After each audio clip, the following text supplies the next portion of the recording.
Hello friends, welcome to modern 24x7। Raja Mahendra Pratap Singh राज्य विश्वविद्यालय अलीगढ़ और डॉक्टर भीमराव अम्बेडकर विश्वविद्यालय आगरा। ठीक है, आपका जो एलएलबी है, जिसका जो आपका जो फर्स्ट सेमेस्टर है, जो कि परीक्षाएं आपकी स्टार्ट हैं। ठीक है, कुछ ही दिनों में आपका एग्ज़ाम है। तो कॉन्टैक्ट फर्स्ट के जो मोस्ट इंपॉर्टेंट एमसीक्यू हैं, जो कि पूछे जाएंगे 20 क्वेश्चन। ठीक है, बाकी तो आपका थ्योरी बेस्ड रहेगा, लेकिन आपके 20 क्वेश्चन पूछे जाएंगे। ठीक है, तो very very most important question लिए गए हैं, जो कि आपकी परीक्षा के लिए काफ़ी महत्वपूर्ण रहने वाले हैं। तो चैनल पर नए हैं, चैनल को सब्सक्राइब कर लीजिएगा, बेल आइकन को प्रेस कर दीजिएगा, जिससे कि आने वाली वीडियोज़ की नोटिफिकेशन आपको मिलती रहे। तो कॉन्ट्रैक्ट फर्स्ट का आपका जो पहला है, अनुबंध का निर्माण। ठीक है, फॉर्मेशन ऑफ कॉन्ट्रैक्ट, इसमें कौन कौन से आपके ऑब्जेक्टिव बन सकते हैं। ठीक है, तो मैं आपका देखिए आंसर भी मैंने इसमें मेंशन कर रखा है, फिर भी मैं टिक करते हुए जाऊँगा।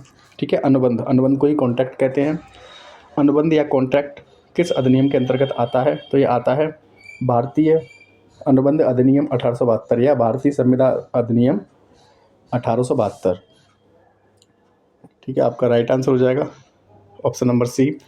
अनुबंध का अर्थ है विधि द्वारा प्रवर्तनीय समझौता। नेक्स्ट है, अनुबंध की आवश्यक शर्तों में कौन सा नहीं है? तो राइट आंसर हो जाएगा, देखिए मैं केवल आपको आंसर ही आंसर बताऊंगा, वीडियो काफ़ी लंबी रहने वाली है। ठीक है, काफ़ी क्वेश्चन है, 200-250 के समथिंग क्वेश्चन है।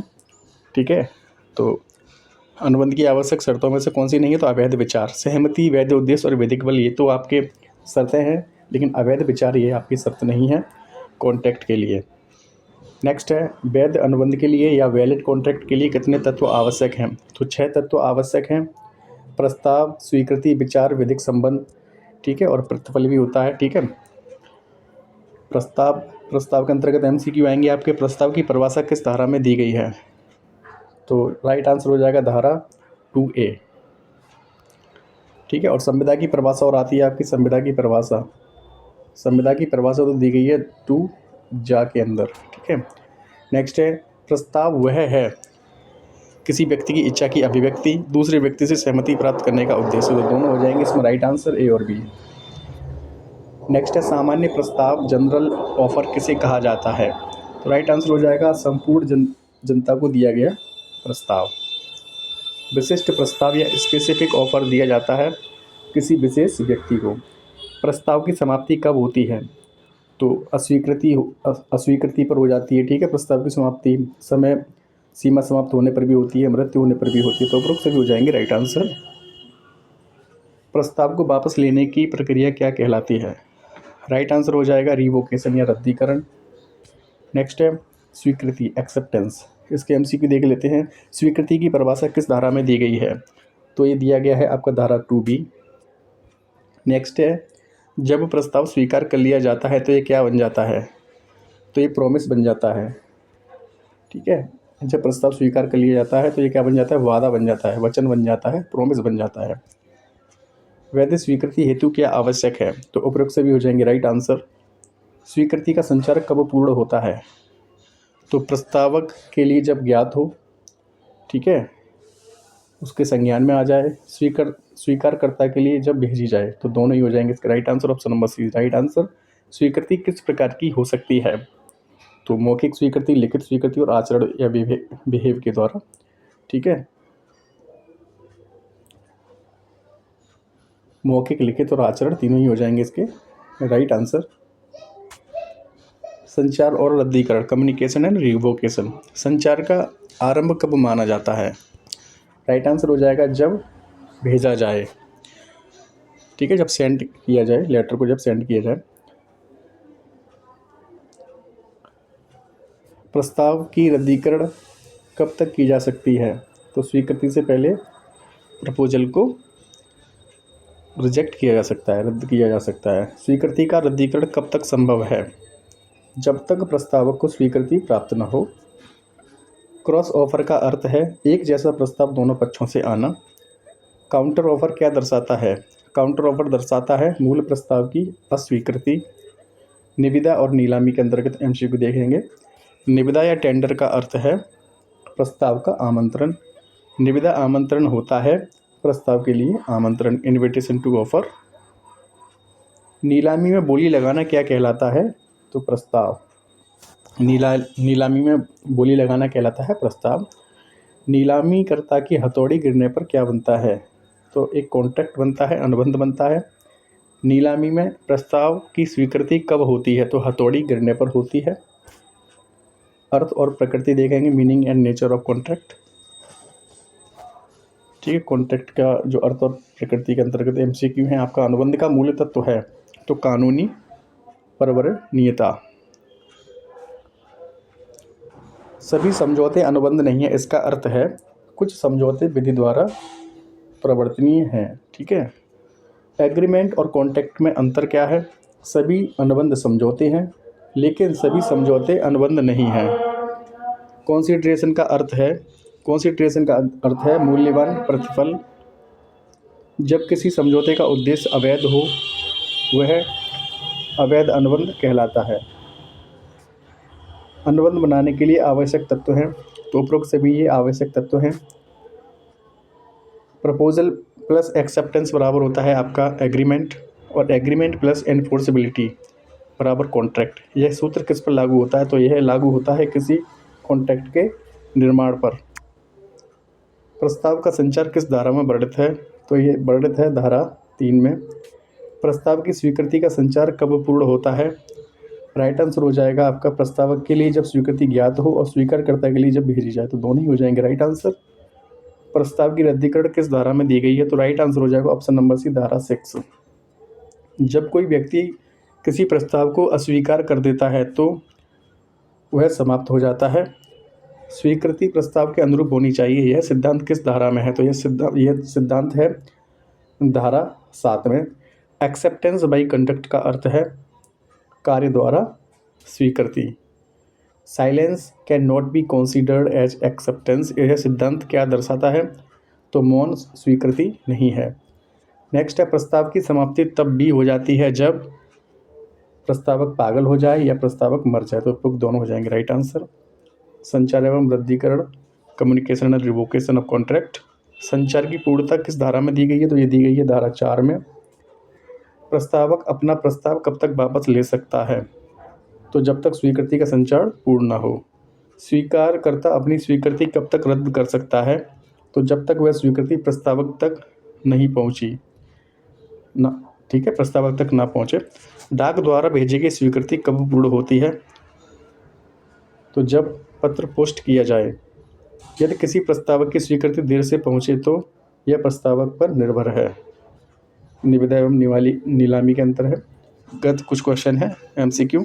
निविदा या टेंडर किस प्रकार का कार्य है? तो प्रस्ताव हेतु आमंत्रण। निविदा स्वीकृत होने पर क्या बन जाती है? तो कॉन्ट्रैक्ट बन जाता है स्वीकृत होने पे। नीलामी में बोली लगाने वाला क्या कहलाता है? तो प्रस्तावक कहलाता है। नीलामी में बोली का स्वीकार कब होता है? जब नीलाम करता हथौड़ी गिराता है। रिट्रैक्ट ऑफ बिड का अर्थ है बोली वापस लेना। नेक्स्ट है यूनिट 2 के क्वेश्चन देख लेते हैं। प्रतिफल कॉन्सिडरेशन का अर्थ है किसी वचन के बदले कुछ प्राप्त करना या कुछ देना। भारतीय अनुबंध अधिनियम की कौन सी धारा प्रतिफल से संबंधित है? तो ये राइट आंसर हो जाएगा आपका धारा 2D। ठीक है, धारा 2D या धारा 2 घ। ठीक है, नेक्स्ट है प्रतिफल किसके बिना अनुबंध वैध नहीं होता? राइट आंसर हो जाएगा कानूनी उद्देश्य।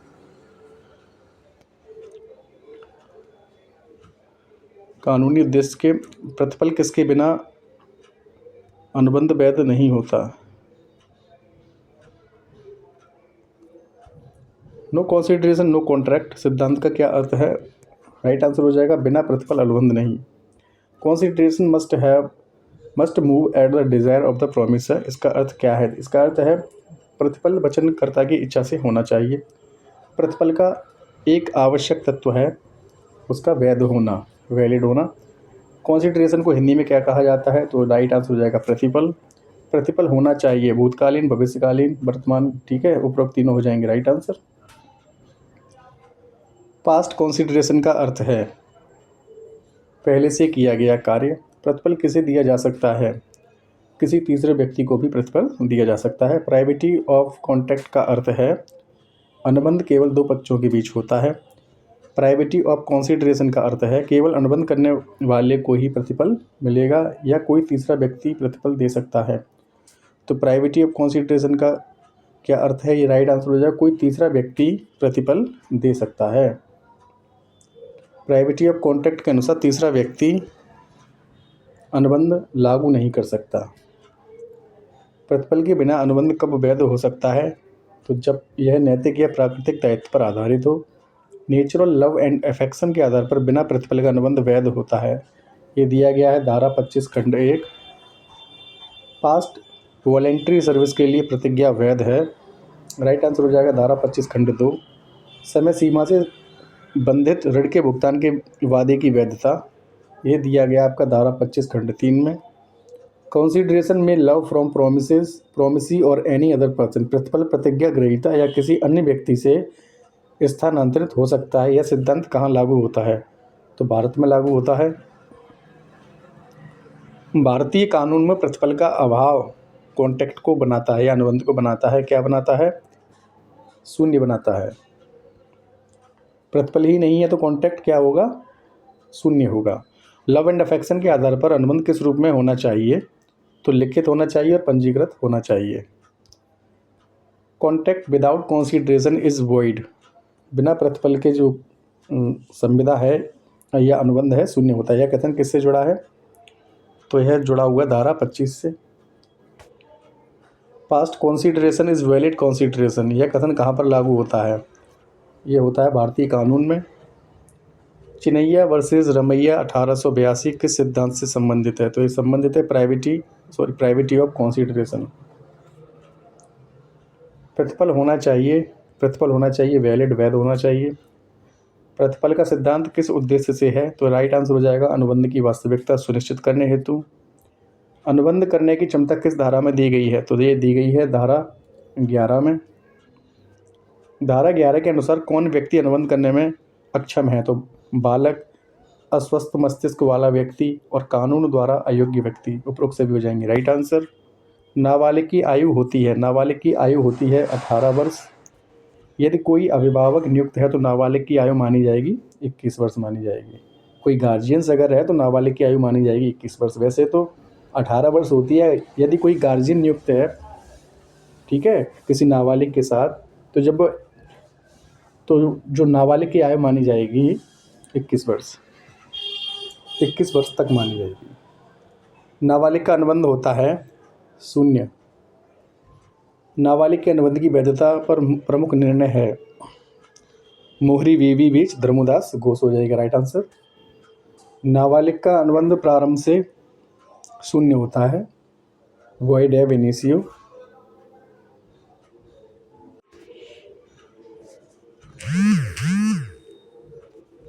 नेक्स्ट है आपका नाबालिग किस प्रकार के अनुबंध कर सकता है, राइट आंसर हो जाएगा आवश्यक वस्तुओं की आपूर्ति हेतु कॉन्ट्रैक्ट कर सकता है। नेसेसरीज के लिए नाबालिग की जिम्मेदारी होती है उसकी संपत्ति से। नाबालिग अनुबंध की पुष्टि कर सकता है, हाँ या ना, तो नहीं हो जाएगा इसका राइट आंसर। मानसिक अस्वस्थ व्यक्ति अनुबंध नहीं कर सकता जब वह समझदारी से कार्य न कर सके। अनसाउंड माइंड व्यक्ति अनुबंध कर सकता है जब वह स्वस्थ मस्तिष्क में हो। साउंड माइंड की परिभाषा दी गई है धारा 12 में। कंडक्ट बाय लूनेटिक कभी कभी वैध होता है। विदेशी शत्रु अनुबंध कर सकता है, हाँ या ना, तो नहीं। विधि द्वारा अयोग्य व्यक्ति का अनुबंध होता है वैध या अवैध, तो ये होता है अवैध। नाबालिग लाभकारी अनुबंध कर सकता है, हाँ या ना, तो ये राइट आंसर हो जाएगा हाँ, लाभकारी अनुबंध कर सकता है। कॉन्ट्रैक्ट बाय माइनर किस प्रकार का होता है, तो ये शून्य होता है। नाबालिग किसी अन्य व्यक्ति के अनुबंध में गारंटर बन सकता है, नहीं बन सकता, तो ये नहीं बन सकता भाई, गारंटर नाबालिग है ना वो। Minors agreement is void ab initio, यह किसने कहा, तो ये कहा था न्यायमूर्ति जेनकिंस ने। नाबालिग को कॉन्ट्रैक्ट से बाध्य किया जा सकता है, मुक्त रखा जाता है, तो ये मुक्त रखा जाता है। आवश्यक वस्तुओं की आपूर्ति अनुबंध को कहा जाता है क्वासी कॉन्ट्रैक्ट। नाबालिग की अचल संपत्ति बेचने का अनुबंध शून्य है। मानसिक अस्वस्थ व्यक्ति का अनुबंध वैध जब वह समझदारी में हो। क्षमता का सिद्धांत किस उद्देश्य से है? तो राइट आंसर हो जाएगा अनुबंध की वैधता सुनिश्चित करने हेतु। यूनिट 3 के क्वेश्चन देख लेते हैं। अनुबंध वैध होने के लिए आवश्यक तत्वों में से कौन सा है? तो उपरोक्त सभी हैं। प्रस्ताव, स्वीकृति, प्रत्युत्तर, उपरोक्त सभी हो जाएंगे राइट आंसर। जब किसी अनुबंध में स्वतंत्र सहमति नहीं होती है तो वह शून्य या शून्यकरण शून्य योग्य हो सकता है। प्री कंसेंट का तात्पर्य है बिना किसी दबाव के सहमति। जब किसी व्यक्ति की इच्छा के विरुद्ध अनुबंध कराया जाता है तो यह कहलाता है बल प्रयोग के द्वारा। अनुचित प्रभाव या अनड्यू इन्फ्लुएंस का अर्थ है किसी व्यक्ति पर अधिकार का गलत प्रयोग। फ्रॉड या धोखा का एक उदाहरण है असत्य कथन जानबूझकर कहना। मिथ्या प्रस्तुति मिस प्रेजेंटेशन तब होती है जब झूठी बात अनजाने में कही जाए। किसी अनुबंध का उद्देश्य यदि अवैध है तो वह शून्य होगा। जब अनुबंध का पालन असंभव हो जाए तो उसे कहते हैं अनुबंध का निर्वहन, डिस्चार्ज। अनुबंध के निर्वहन का एक तरीका है प्रदर्शन द्वारा, उल्लंघन द्वारा, असंभवता द्वारा, उपरोक्त सभी के द्वारा। राइट आंसर हो जाएगा ऑप्शन नंबर डी। अनुबंध अधिनियम की कौन सी धारा प्री कंसेंट से संबंधित है?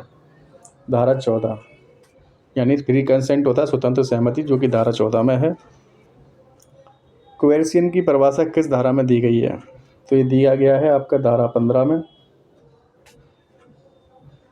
अनड्यू इन्फ्लुएंस की परिभाषा दी गई है आपकी धारा 16 में। फ्रॉड किस धारा में वर्णित है? तो ये धारा 17 में है। मिस प्रेजेंटेशन किस धारा में है? तो ये धारा 18 में है। जब अनुबंध गलती के कारण शून्य हो जाता है तो यह कहलाता है मिस्टेक। वॉइड एग्रीमेंट का अर्थ है प्रारंभ से ही शून्य। वॉइडेबल कॉन्ट्रैक्ट एक पक्ष की इच्छा पर निर्भर करता है। इलीगल एग्रीमेंट का अर्थ है कानून के विरुद्ध अनुबंध। अनसर्टेन एग्रीमेंट अस्पष्ट होता है। अनुबंध का परफॉर्मेंस का अर्थ है अनुबंध का पालन करना। टेंडर ऑफ परफॉर्मेंस का अर्थ है अनुबंध का प्रस्तावित पालन।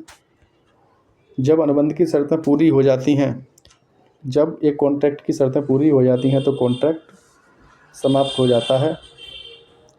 फ्रस्ट्रेशन ऑफ कॉन्ट्रैक्ट का तात्पर्य है अनुबंध का उद्देश्य असंभव होना। अनुबंध समाप्त होने के कारणों में से एक है असंभवता, उल्लंघन, पारस्परिक सहमति। उपरोक्त सभी हो जाएंगे राइट आंसर।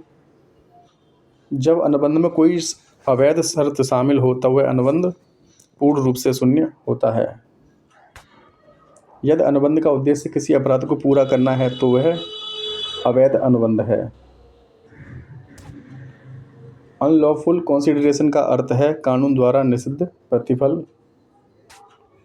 नेक्स्ट है अनुबंध वॉइड और इलीगल में अंतर यह है कि इलीगल अनुबंध में दंड होता है, वॉइड में नहीं। शून्य योग्य अनुबंध वॉइडेबल कॉन्ट्रैक्ट किसी पक्ष की इच्छा से रद्द किया जा सकता है। यदि अनुबंध की कोई शर्त अस्पष्ट हो तो वह शून्य होता है। अनुबंध में दोनों पक्षों द्वारा गलती होने पर अनुबंध शून्य होता है। मिस्टेक ऑफ फैक्ट के कारण अनुबंध या कॉन्ट्रैक्ट शून्य होता है। मिस्टेक ऑफ लॉ के कारण अनुबंध वैध रहता है। यदि अनुबंध का प्रदर्शन असंभव हो जाए तो अनुबंध समाप्त हो जाता है।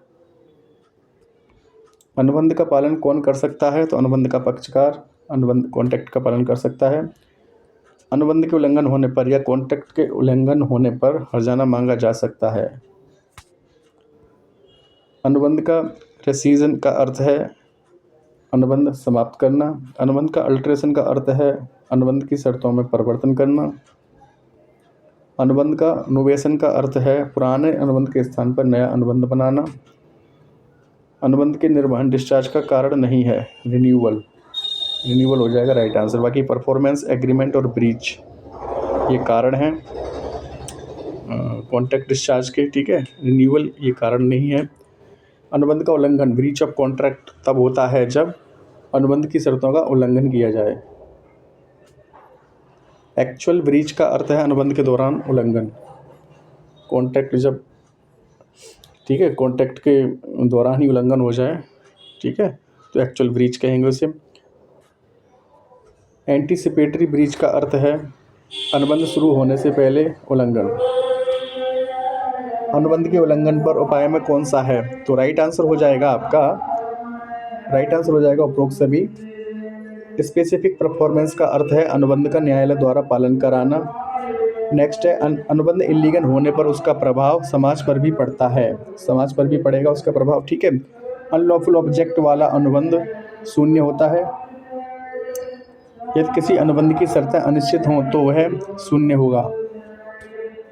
जब अनुबंध के सभी उद्देश्य पूरे हो जाते हैं तो वह कॉन्ट्रैक्ट क्या हो जाता है? समाप्त हो जाता है। अनुबंध को ही कॉन्ट्रैक्ट कहते हैं। यूनिट 4 है